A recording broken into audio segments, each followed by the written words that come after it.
Boa parte das mulheres passa por algum tipo de desconforto ou dificuldade nos dias que precedem a menstruação. De fato, estima-se que entre 75% a 95% das mulheres apresentem sintomas do que é popularmente conhecido como TPM, ou tensão pré-menstrual. Em uma parcela dessas mulheres, os sintomas podem ser tão intensos que prejudicam suas atividades diárias e até mesmo suas relações afetivas e sociais, necessitando inclusive de intervenção médica. Olá, seja muito bem-vinda, muito bem-vindo. Eu sou a Alessandra Feltri. Olá, eu sou a Roberta Carbonari e estamos começando mais um episódio do Pura Vida Cash. E neste episódio vamos falar de ciclo menstrual e TPM. Pois é, Ale, os incômodos da TPM estão relacionados com alterações hormonais das fases do ciclo menstrual. Mas essas alterações são em grande parte influenciadas por outros fatores, como níveis de estresse, qualidade de sono, alimentação, nível de atividade física, idade, dentre outras questões. Os sintomas mais comuns englobam mudanças de humor, irritabilidade, tristeza, distensão abdominal, constipação, dores de cabeça, mudanças no apetite, sensibilidade, inchaço nos seios, dificuldade para dormir, dentre outras coisas. E já são muitas, né? Muitas coisas, muitas coisas. Os sintomas e a intensidade da TPM, eles vão variar de mulher para mulher, assim como também o ciclo para ciclo e em diferentes períodos da vida da mesma mulher. É comum, por exemplo, que para algumas mulheres determinados sintomas se agravem após os 40 anos com a aproximação da menopausa. Já para outras, pode acontecer uma TPM mais pronunciada no início da juventude, quando a quantidade de hormônios ainda é maior. E é de grande importância entender melhor os ciclos femininos e conhecer maneiras de facilitar ciclos mais harmoniosos, com o mínimo possível de sintomas desagradáveis de TPM, porque isso é fundamental, tanto para melhorar a qualidade de vida das mulheres e até mesmo de outras pessoas que convivem com elas. Exatamente, Beth. E para nos ajudar a falar sobre esse importante assunto, gostaríamos de apresentar a nossa convidada de hoje. Ela é médica ginecologista e nutróloga, Roberta Filgueiras. Seja muito bem-vinda aqui no nosso podcast, Roberta. Obrigada, meninas, pelo convite. É um prazer estar aqui falando com vocês e ter a oportunidade de falar com outras mulheres, né? Porque esse realmente é um tema muito prevalente nas nossas vidas.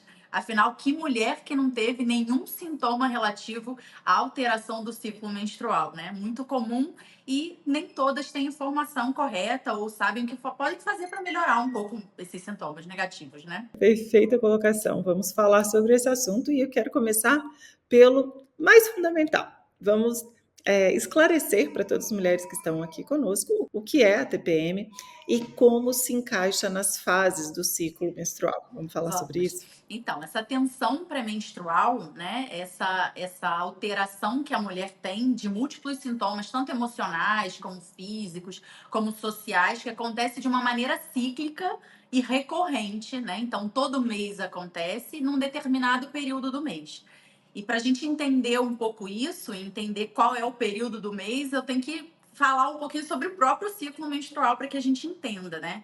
Então, de uma maneira bem simples, nós podemos dividir o ciclo menstrual de várias formas, com um olhar ovariano, com um olhar uterino, neuroendócrino, enfim. Mas a forma que é mais fácil é a gente dividir esse ciclo em duas partes. A nossa parte folicular e a nossa parte lútea. Então, essa parte folicular, que é a primeira parte do ciclo, ela vai desde a menstruação até mais ou menos a nossa ovulação. E é uma fase em que nós estamos mais estrogênicas. É uma fase em que a gente recruta mais folículo, é uma fase ali de cultivo desses folículos para chegar no momento ápice do nosso ciclo, que é a ovulação. O momento ápice do nosso ciclo não é a menstruação. Apesar de tudo girar ao redor da menstruação, esse não é o nosso momento chave. Então, essa primeira fase, que é uma fase folicular, é uma fase de produção de estrogênio, ela é uma fase mais variável. Então, quando a gente fala de um ciclo menstrual normal ou irregular, né, que tem mais ou menos ali um ciclo normal entre 21 a 35 dias, mas numa média da maioria das mulheres, mais ou menos 28 dias, essa primeira fase é a fase que é variável. Então, a nossa diferença entre os ciclos, ela acontece por causa dessa primeira fase, que é essa fase folicular. Então, menstruação, primeiro dia do ciclo menstrual, primeiro dia da menstruação, começou a nossa fase folicular, a gente começa a nossa produção de estrogênio E depois a gente tem ali o cume, o pico máximo do nosso ciclo, que é realmente a ovulação. E nesse pós-ovulação, a gente começa uma outra fase muito bonita, maravilhosa, que é uma fase que eu adoro, conturbada em algumas mulheres, que é essa fase da produção da progesterona. Que se a gente parar para prestar atenção no nome desse hormônio, progesterona, é um hormônio progestação. Então, teoricamente, nós passamos pela fase estrogênica, ovulamos, engravidamos e depois temos esse hormônio maravilhoso que é a progesterona, que mantém essa gravidez. É um hormônio fundamental para a gestação, mas é um hormônio que regula muito a gente, né? Então, essa segunda fase, que é a nossa fase lútea, ela tende a ser uma fase mais fixa, que vai durar ali entre 10 a 14 dias, dependendo da mulher.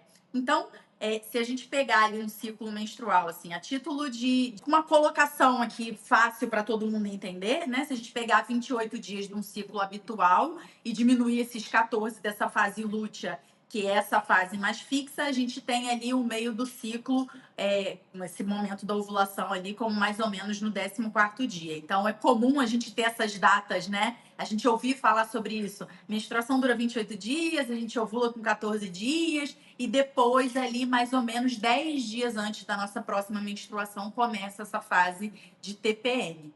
Então, essa TPM, ela vai acontecer nessa fase lútea, essa fase em que a gente começou com uma produção de progesterona, mas que, se porventura nós não engravidamos naquele ciclo, esses hormônios tendem a baixar, eles vão caindo, e aí a gente tem um novo ciclo acontecendo ali, que é com essa menstruação novamente. Você até começou, Roberta, falando um pouquinho de quanto tempo pode durar, né, a TPM, você já até abordou, mas sabe que eu reparo muito na prática clínica que muitas mulheres ainda assim vivem divorciadas, né, do ciclo menstrual. Então, às vezes, alguns sinais e sintomas acontecem durante esse mês, mas só que ela vive tão desconectada com essa fase tão importante que são essas oscilações hormonais, que elas não conseguem conectar as funções hormonais, né, dos hormônios estrogênio e progesterona, com sinais e sintomas, que seria muito mais fácil esse conhecimento para até saber lidar com uma TPM, lidar com um episódio aí de alteração do sono, para poder perceber quando que ela pode melhorar, né, algumas atitudes ou incrementar algum tipo de alimento que pode favorecer ali durante essas fases, né? Sabe o que acontece, Ali? A gente perdeu, de fato, esse olhar para o que é natural. E nós somos cíclicas. Ponto final. Com a cultura do anticoncepcional, que aconteceu lá na década de 60, a gente se habituou a silenciar os nossos ciclos. Silenciar com o uso do hormônio sintético. Que beleza, algumas mulheres vão escolher isso como uma forma de contracepção, que não é a única. É legal da gente falar isso, porque tem outras possibilidades de contracepção que não com a pílula anticoncepcional, mas nós fomos habituadas a manter esse ciclo completamente silenciado pela pílula. Então, muitas mulheres não têm alterações hormonais com o uso do anticoncepcional e não conseguem ver essa ciclicidade. Então, as gerações foram passando e a gente foi perdendo esse olhar.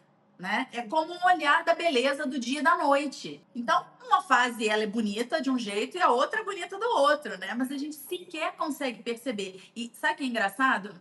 Há um tempo atrás tem um livro de ginecologia endócrina, um livro clássico, né? De uma medicina assim muito cartesiana. E a gente acha que a medicina cartesiana é só que hormônio, não sei o quê, sinal e sintoma, né? E só isso. E desconsidera as questões da mente, ou às vezes até as questões sociais. E nesse livro de ginecologia endócrina, o autor falava sobre o quanto é importante e qual era o impacto da percepção da mulher em relação aos seus ciclos e no aumento dos sintomas, por exemplo, de dor durante a menstruação ou da própria TPM. Porque se a mulher não consegue se entender como um ser cíclico e que tem variações de humor naturais, tá? Porque é lógico, a gente tem quadros que são patológicos, né? Entre o preto e o branco temos várias nuances, vários tons de cinza. Mas a mulher que não se percebe como um ser cíclico e que dá oportunidade para o corpo manifestar essas alterações cíclicas, ela tem muito mais dificuldade de manejo, inclusive desse momento que é o momento da pré-menstruação. Eu tenho uma pergunta para fazer que é justamente sobre fatores que podem piorar ou atenuar sintomas, mas você trouxe um. E a gente também falou, né, no começo do episódio, sobre a questão da idade, né, que as coisas podem mudar com a idade, com a proximidade, por exemplo, da menopausa. Eu nunca tomei anticoncepcional, né, eu posso dizer que eu conheço meu ciclo desde menina, e eu sei quando eu estou ovulando. Meu marido brinca que eu posso dizer qual ovário que resolveu trabalhar no mês, de tanto que eu Mas pior que realmente... pode. E posso, né, porque sinto. Então, eu sinto muito isso, mas eu senti uma diferença muito, muito brusca dos meus sintomas, e não mais fortes ou mais fracos, mas completamente diferentes a partir dos meus 40 anos. Então, eu sempre tive TPM, eu sempre tive cólica, eu sempre tive sintomas muito parecidos até os 40 anos, né? E não mudaram após a minha gestação. Eu tive 2 gestações e quando tudo voltou ao normal, eu também voltei ao normal, né? Ao meu normal. Após os 40 anos, eu senti uma diferença muito grande do que eu sentia na TPM. Então, eu sentia muito mais irritação, por exemplo, quando eu era mais jovem.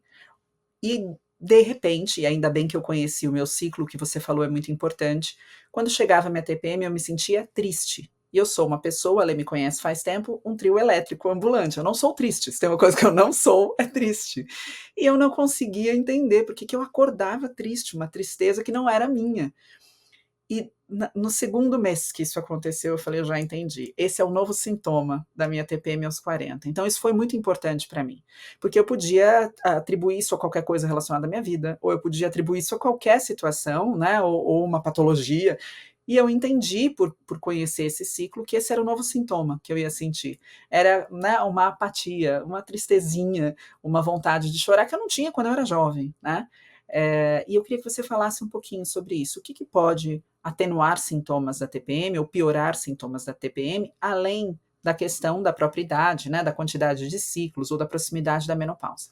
Já vou abordar isso, mas deixa eu só pegar o gancho do que você falou, que é muito interessante. E o que acontece? Nós temos uma tendência a entrar na menopausa um pouco mais cedo hoje em dia. Só que esses sintomas, que a gente diz que são sintomas climatéricos ou sintomas de transição, eles podem se manifestar até 10 anos antes, de fato, da menopausa, que é um marco da nossa vida, né? Na verdade, a menopausa não é um momento, ela é um marco, né? Ela é uma data. Então, muitas mulheres, e a maioria de nós, né, nós estamos no auge aos 40 anos.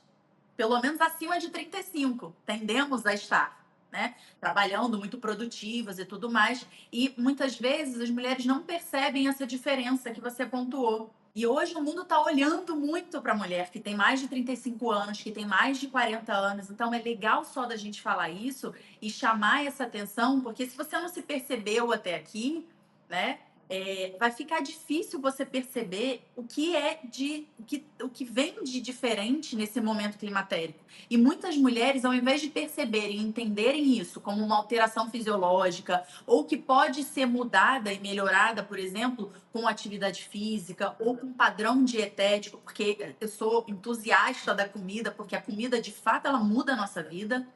A mulher passa a não entender isso porque ela não se percebeu. E aí o que acontece? Muitas vezes ela acaba entendendo que ela está deprimida e acaba caindo lá no psiquiatra.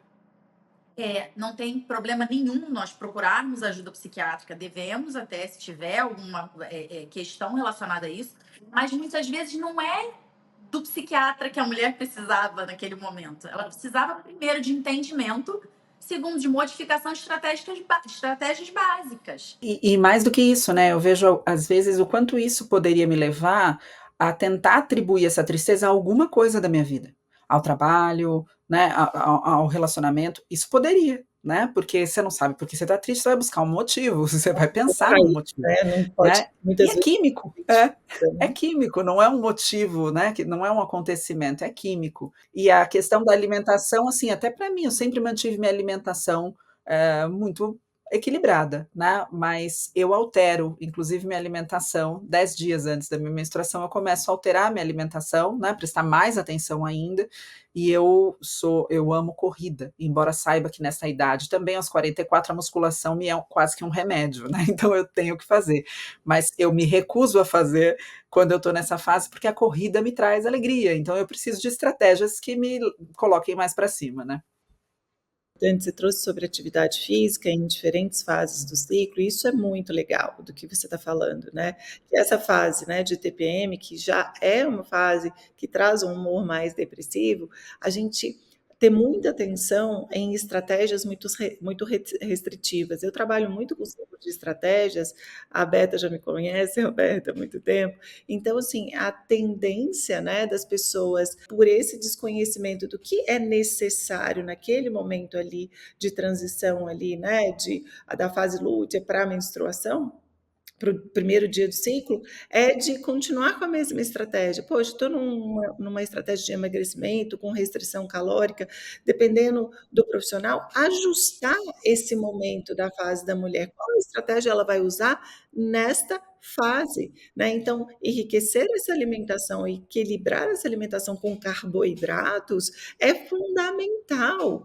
Não dá para trabalhar com essa mulher na TPM com restrição extrema de calorias e de eliminação de macronutrientes nesse momento. É apenas uma pequena fase da vida. E é muito interessante também o que a Beta trouxe. Queria só deixar o meu depoimento aqui para você comentar sobre isso também, doutora Roberta, sobre os meus sinais e sintomas de TPM. Eu tive muitos sinais quando era muito jovem, antes dos 20 anos.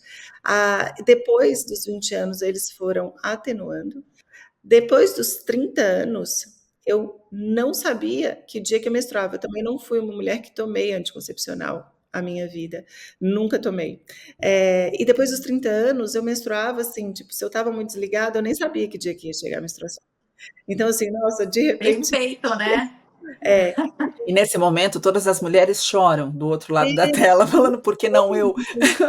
né, falar assim, nossa, você não sabe, mas eu sou uma profissional também que eu pratico muito o que eu estudo, né? Eu realmente cuido muito da minha alimentação, atividade física, eu não faço nada extremo, né? Sempre uma atividade moderada, e eu não posso dizer que é outra coisa, eu não posso dizer que é genética, eu posso dizer que é o estilo de vida, sabe? Porque antes dos 30 anos, eu falo que eu comi de tudo. Eu já tomei toda a Coca-Cola da vida, já comi todas as carnes da vida, muito, em excesso quando eu era muito jovem, mas eu comia de tudo muito, né? Sanduíche, tudo, tinha de tudo.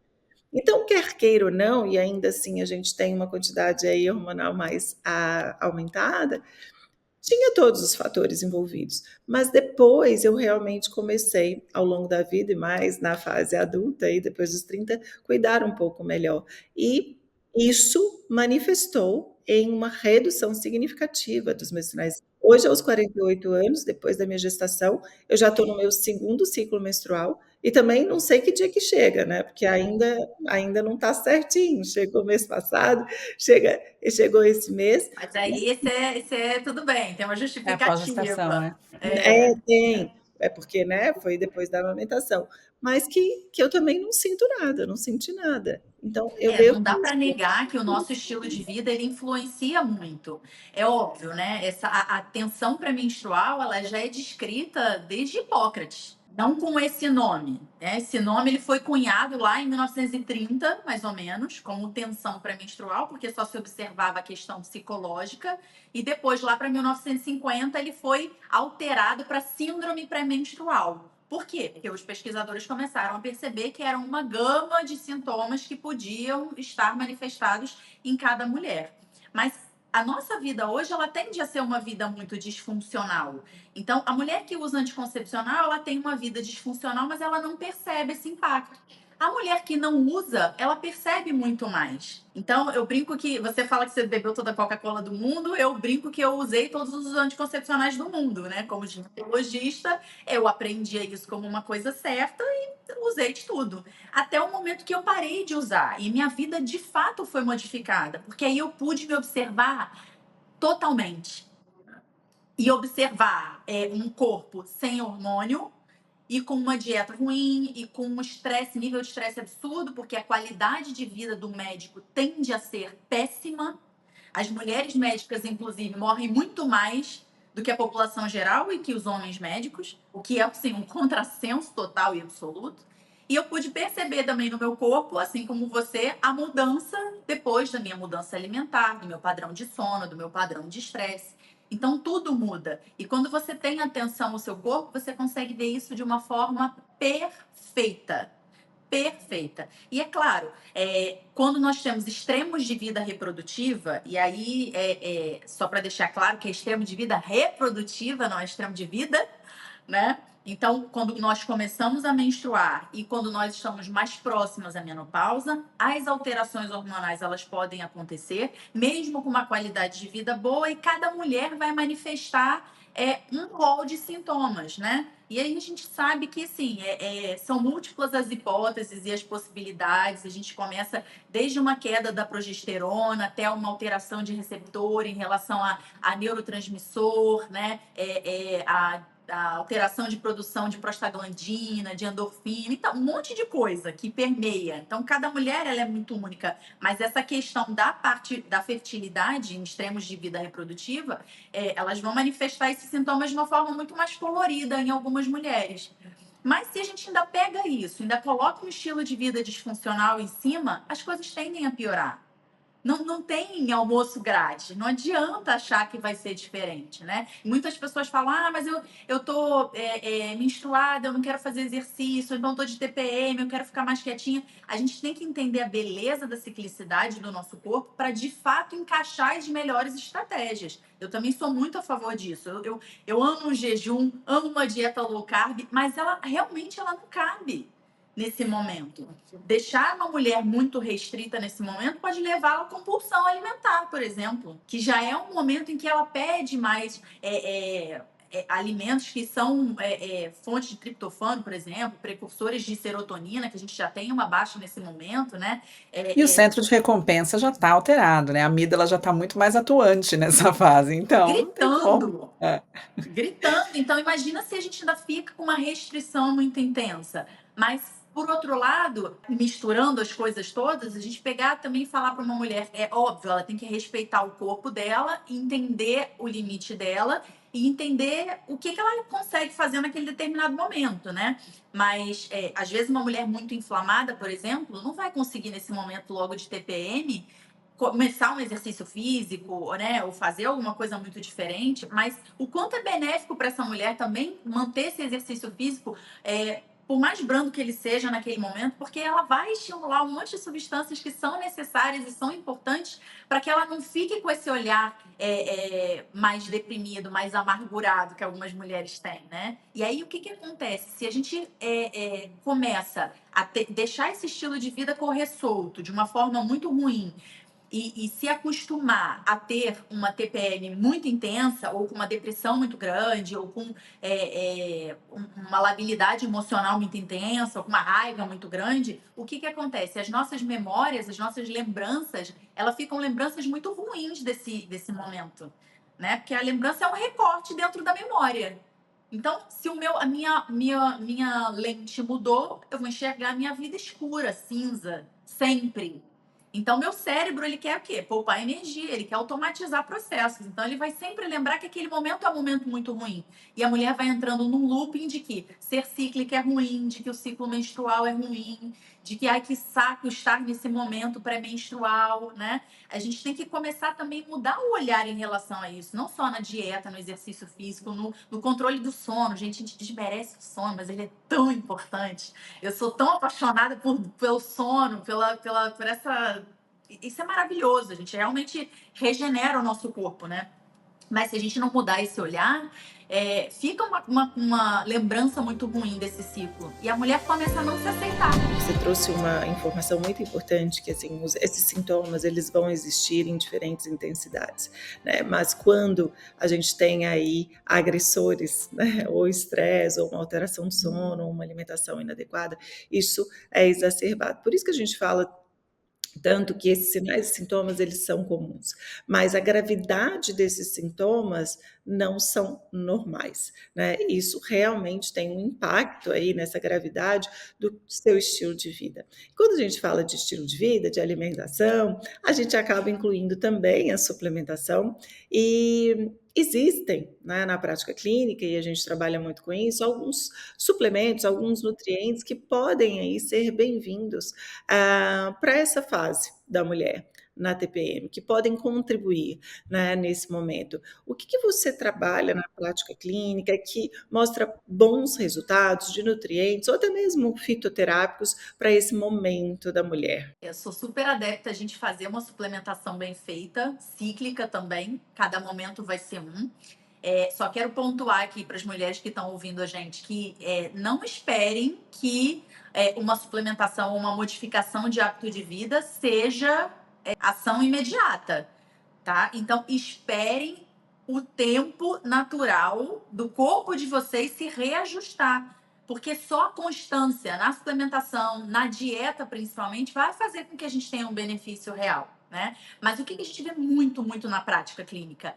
Algumas coisas que são básicas fazem total diferença no nosso ciclo menstrual. Uma delas é a suplementação de vitamina B6, suplementação de magnésio, suplementação de zinco. O próprio cromo, quando essa mulher tá, muitas vezes, naquele momento de compulsão e quer comer chocolate o tempo inteiro na TPM. Por que a gente quer comer chocolate o tempo inteiro na TPM? Porque a gente precisa de triptofano. A gente precisa de um carboidrato também.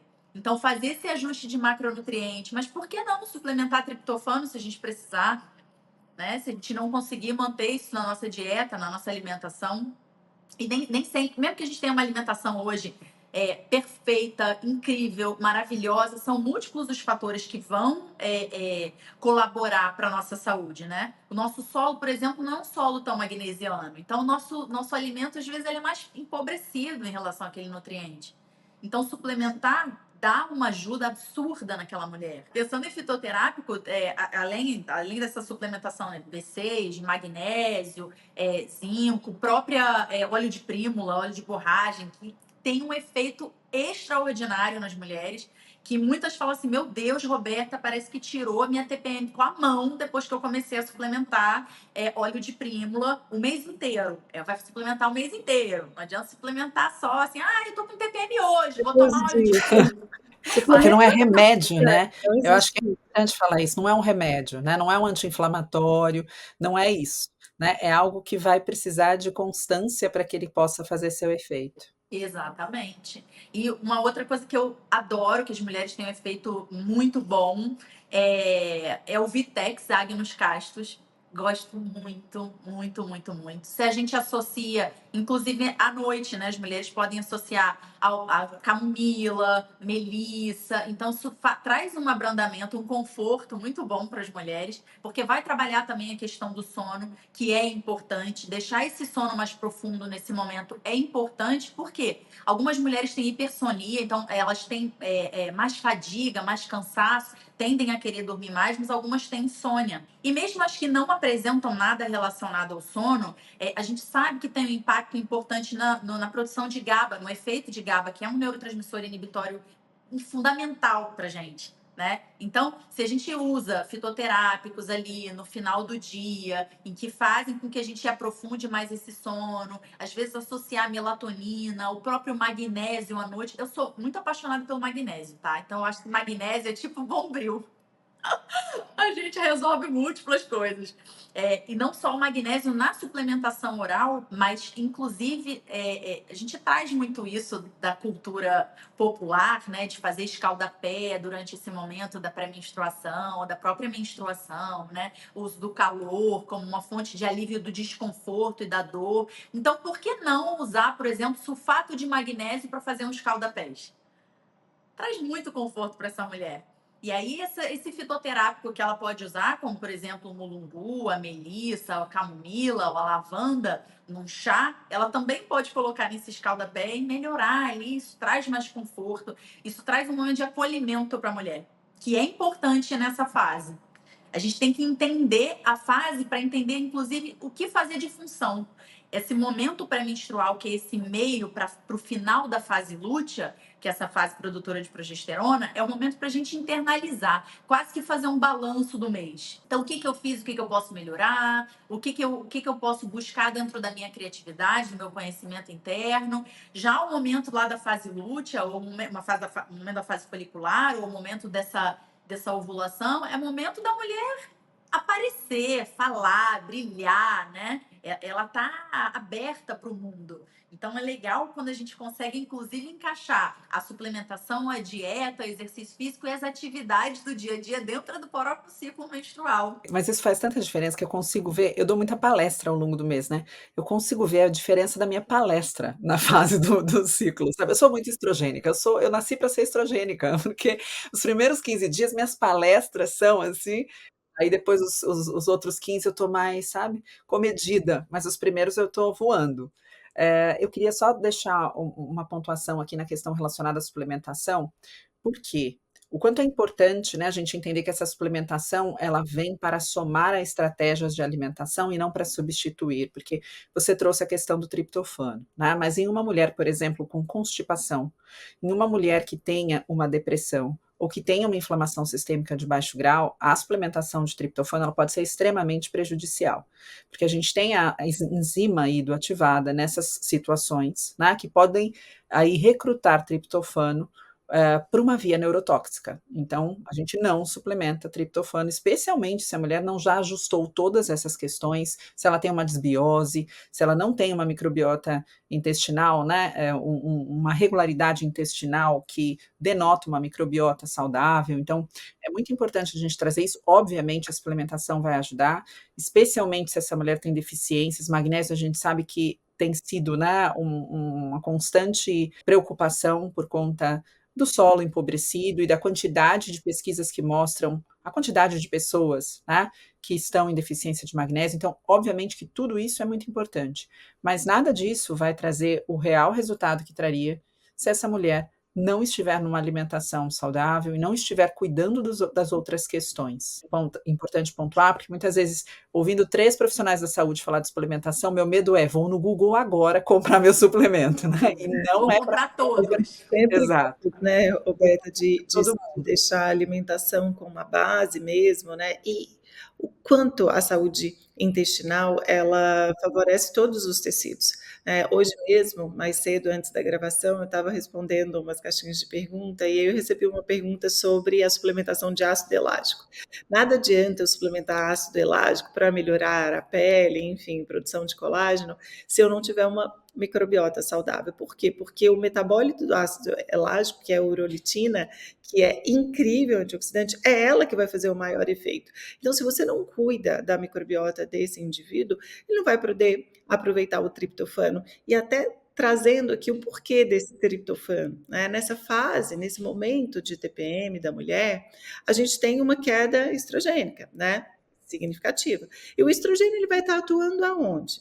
Na produção de neurotransmissores, que é serotonina, dopamina, e a serotonina, melatonina, né, consequentemente. Então, a serotonina, quando a gente pensa nessa produção de serotonina, o que eu preciso? Eu preciso de triptofano para produzir essa serotonina, eu preciso de B3, como você trouxe, eu preciso das vitaminas do complexo B, B9, B12, para produzir. Então, quando a gente enxerga e entende essa fase para uma suplementação, a gente vai oferecer as matérias-primas necessárias. Por quê? Porque tem um ponto importante que eu estou sem ajuda, que é o estrogênio, mas o corpo não para de funcionar, ele tem um declínio. Então, a gente oferece o triptofano, que é o aminoácido essencial para a produção de serotonina. Eu produzindo uma boa quantidade de serotonina, eu vou produzir melatonina, precursora aí da melatonina, serotonina. Então, é por isso que a gente trouxe, a doutora Roberta trouxe sobre triptofano, tá, gente? Por quê? Porque ele é essencial para a produção desses neurotransmissores aí do melatonina para melhorar a qualidade do sono. Mas, sim, de fato, reforçando o que a Beta trouxe, uma pessoa inflamada não aproveita triptofano de forma adequada. Então, a suplementação... Até o suplemento na pessoa inflamada acaba sendo, Todos, muitas vezes, acaba três, sendo gasolina na fogueira, né? É aquela coisa, aí tem gente que pergunta, eu já recebi essa pergunta: "Ah, mas se você está me dando ômega 3 para poder me desinflamar também, porque tem uma função anti-inflamatória, já não ajuda?" Eu falei: "Já ajuda se você tiver uma alimentação anti-inflamatória, mas se você continuar com a sua mesma alimentação, ele não vai trazer aí milagres." O suplemento, ele nunca vai substituir o alimento, principalmente quando a gente fala dessas fases de vida da mulher. Mulheres acima de 40 anos, é inegociável, gente, uma boa alimentação. A gente vai precisar mudar. Se você não começou a sua mudança alimentar e ainda não tem 40 anos, comece, para não chegar lá na frente e ter, assim, poucas opções para poder seguir. Faz toda a diferença para a qualidade de vida, para a saúde mental. A gente realmente tem aí sinais e sintomas significativos a partir dos 40 anos. E a gente pode minimizar muitos deles e melhorar a nossa qualidade de vida quando a gente adota uma alimentação e estilo de vida adequado. E aqui a gente não está falando sobre extremismo, nem radicalismo, né? A gente sabe que algumas exceções vão existir, é claro, né? A gente é ser humano, a gente vai estar exposto a diferentes alimentos a todo tempo, né? Mas o que você faz de forma geral na sua vida? É isso que vai impactar na sua qualidade de vida, né? Ale, eu falo que a gente tem 3 pilares básicos que sem eles nada adianta, nada. Um é controle do estresse e do sono, porque a gente não pode desconectar o estresse aqui. Outro é alimentação e atividade física. Então, esse é o pilar básico. A suplementação ou uso de algumas medicações, às vezes a gente precisa fazer uso de algumas medicações, como você falou. Às vezes nós temos casos extremos, né? Transtorno disfórico pré-menstrual, que muitas vezes a gente não consegue compensar só com essas modificações de hábito de vida ou com suplementação. Algumas mulheres têm um ponto acima, uma nuance um pouco mais intensa, em que a gente precisa usar algumas medicações. Mas sem esses pontos básicos, nem essa mulher que tem uma nuance um pouco acima vai ter o efeito de 100%, inclusive daquela medicação que muitas vezes foi prescrita, né? E você falou da questão da mulher acima de 40 anos, que isso é negociável e tal. Eu reduziria essa faixa etária para mulheres a partir de 35. Sabe por quê? Nós nascemos com uma quantidade pré-estabelecida de folículos. E óbvio, a gente não produz estrogênio ou progesterona 100% só do nosso ovário, mas é a nossa grande produção.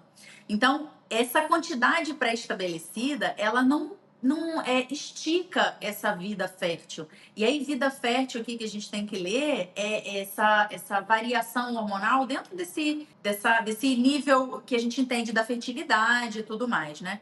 Então, quando a gente, na verdade, entra na nossa fase puberal, né, reprodutiva, de fato, esse pool de folículos, ele já reduz demais.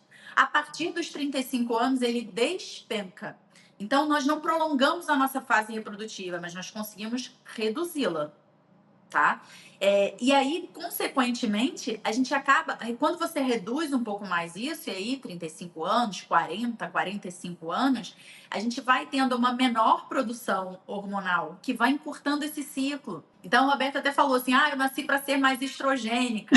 Todo mundo nasceu para ser estrogênica nesse momento do ciclo, mas você também nasceu para ser progestagênica. Não, eu nasci para trabalhar estrogênica. Vamos mudar essa frase, então. Eu nasci para trabalhar estrogênica e para viajar na progesterona, entendeu? Ótimo, Viagens, perfeito. aquela coisa. Não é maravilhoso? Acho que eu vou adaptar minha vida nos próximos anos desta forma. Produz e descansa, e descansa, perfeito. E quando a gente fala também nessa saúde intestinal, só para a gente fazer esse gancho múltiplo, né? É importante a gente lembrar que se esse corpo está mais desbiótico, inclusive esses metabólitos do próprio estrogênio, eles acabam não sendo eliminados a contento. A gente acaba ficando um ponto a mais estrogênica. Então, essa TPM, ela acontece muitas vezes por um momento mais prolongado do mês. E esse ciclo tende a ficar um ciclo mais encurtado. Por quê? Porque tudo a gente trabalha por feedback no nosso organismo, né? Então, eu tenho que ter uma quantidade de estrogênio, eu tenho que informar lá para o meu hipotálamo, para a minha hipófise, tem que ter uma quantidade de progesterona, então, de inibina, tudo funciona assim em formato de feedback. Então, o quanto que esses corpos mais inflamados, mais desbióticos, não vão ter ciclos mais curtos ou ciclos com mais intensidade de sintomas. E aí, se eu tenho mais intensidade de sintoma e a pessoa não entende o tempo de maturação das coisas e o tempo de melhora, o tempo de ajuste, a paciência que tem que ter para realmente fazer essas modificações de estilo de vida e perceber esse impacto, ela quer cortar caminho. E muitas vezes ela quer cortar caminho como? Com remédio. Com remédio, qual remédio, Roberta? O remédio para o sintoma que você tem. Então, cada mulher vai ter um tipo de sintoma, uma vai ter mais questão intestinal, a outra vai ter mais questão psiquiátrica, a outra vai ter mais retenção hídrica. Então, o que muitas mulheres fazem, né? Às vezes, eu recebo muito isso no consultório. Tudo bem, talvez a minha amostra seja mais viciada, né? Mas, se eu tô com retenção hídrica, então eu quero um diurético. Não, mas eu sou natural, então eu quero um chá que seja diurético. Se eu tô com um pouco mais triste, um pouco mais apática, eu preciso de uma coisa para me deixar melhor. Vai treinar. Então, a gente Vai correr no parque. Roberta vai correr no parque. Vai fazer grounding.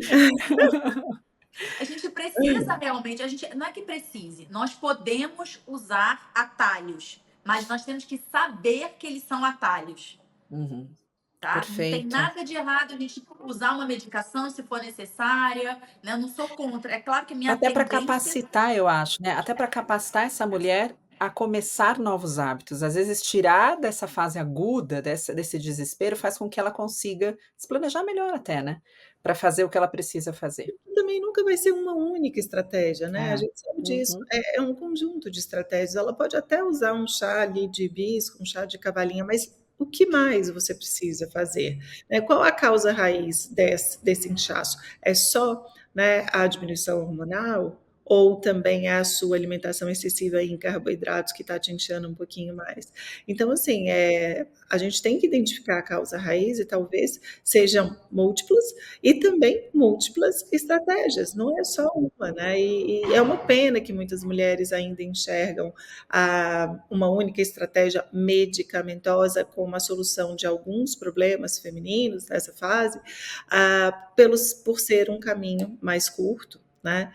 Mas que, na verdade, quando a gente fala de TPM, eu sempre trago, e eu falo muito sobre saúde feminina em palestras, doutora Roberta, eu sempre trago, se você intensifica ou vivencia fortes sinais e sintomas na sua TPM, você tem que realmente repensar o seu estilo de vida, porque você viverá isso na menopausa. Essa fase de TPM é o que a gente vive na menopausa, porque assim, né? Com mais ou menos intensidade, porque na menopausa o que eu estou vivendo? Declínio hormonal. TPM é o quê? Declínio hormonal. Então, gente, a gente precisa realmente pensar e vivenciar momentos melhores aí nessa fase para a gente poder também saber o que fazer lá na frente quando essa menopausa chegar, porque vai chegar para todo mundo. Pode ser um pouquinho mais para frente, né? Ou até, em alguns casos, uma menopausa precoce decorrente de estilo de vida também, né? Eu tenho uma última pergunta. Eu teria mais 16, tá? Mas como eu sei que o nosso tempo não é tão extenso, você trouxe muito bem, né, as questões relacionadas a o que eu vou pensar em termos de eu preciso da medicação ou eu preciso alterar, né, uma ação, uma atividade. E, infelizmente, as pessoas acreditam que comer doces ou comer chocolate na TPM é algo que acontece por causa da TPM.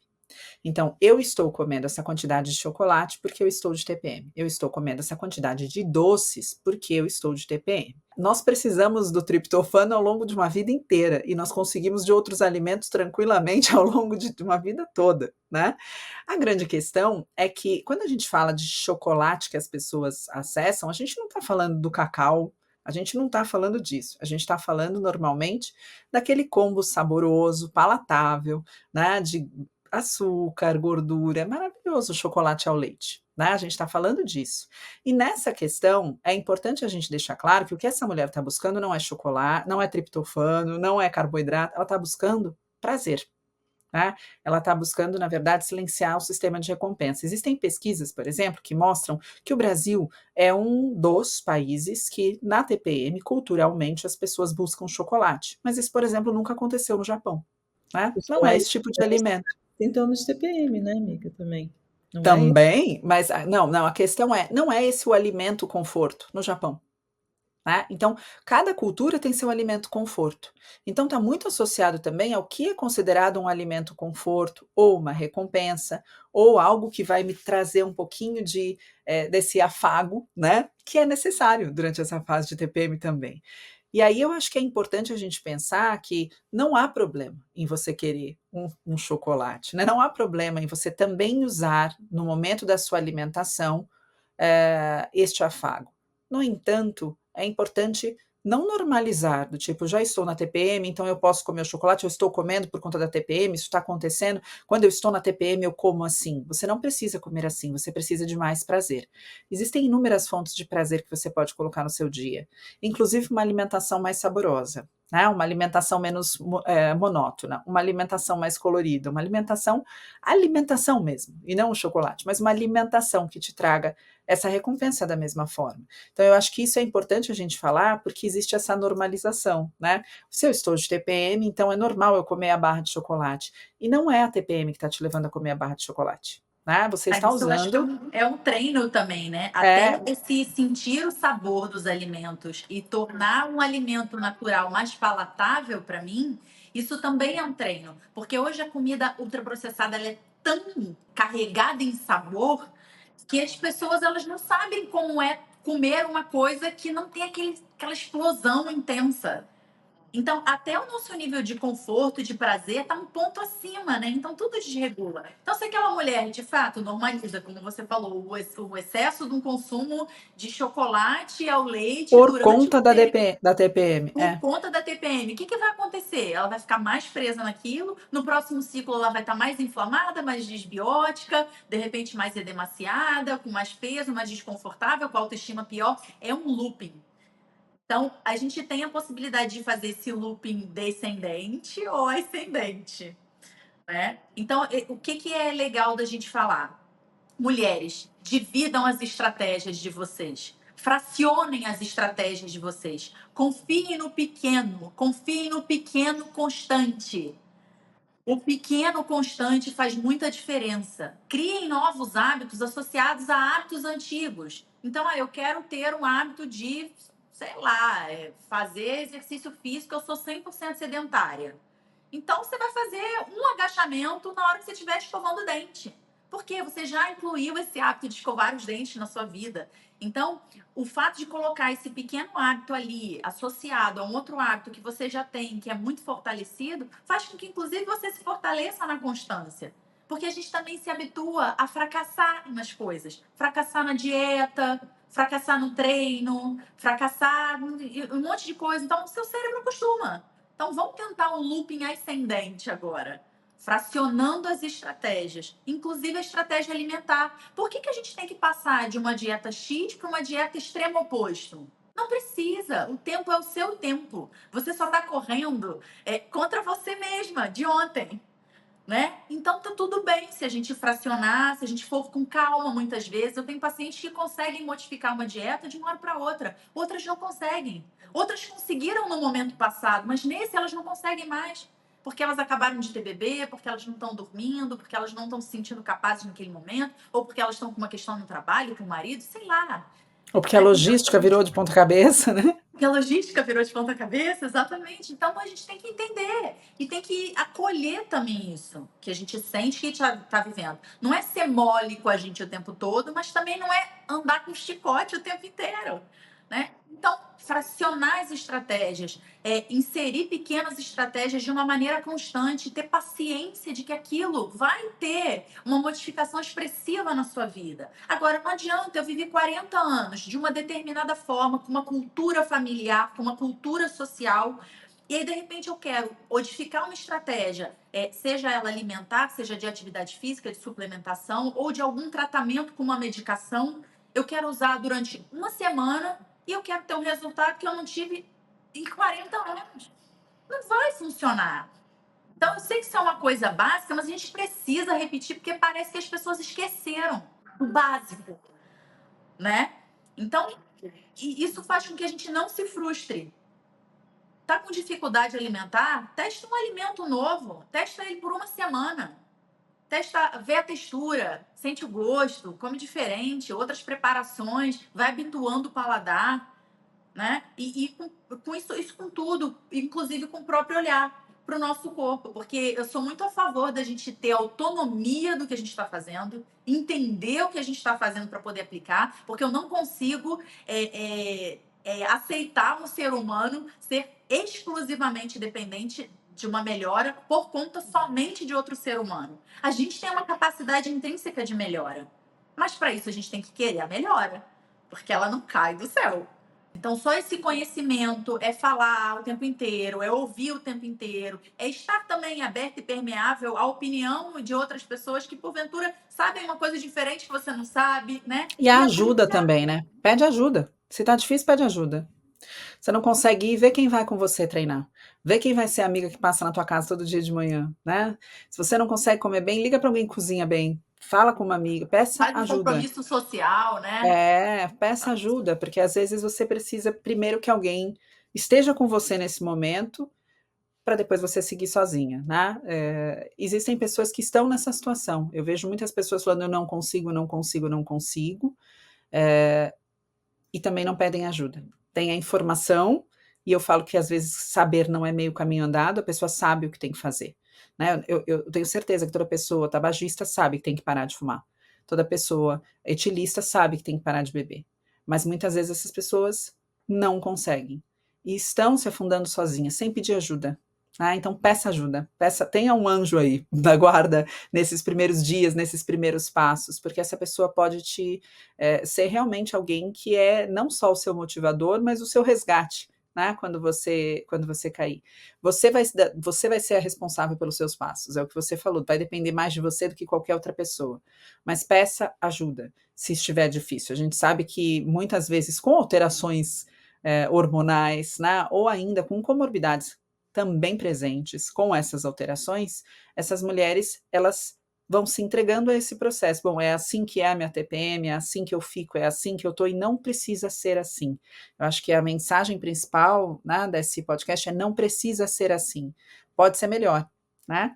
Então, eu queria já te agradecer por ser essa ajuda hoje, Roberta, e por trazer todo o seu conhecimento aqui de forma generosa à disposição dos nossos ouvintes. Foi uma delícia te ouvir. Espero te ouvir mais vezes aqui com a gente, né, Ale? Super, obrigada, doutora Roberta, foi incrível. Ensinamento de verdade. Me coloco à disposição, de fato, né, para que todas as mulheres precisarem. Eu acho que é isso.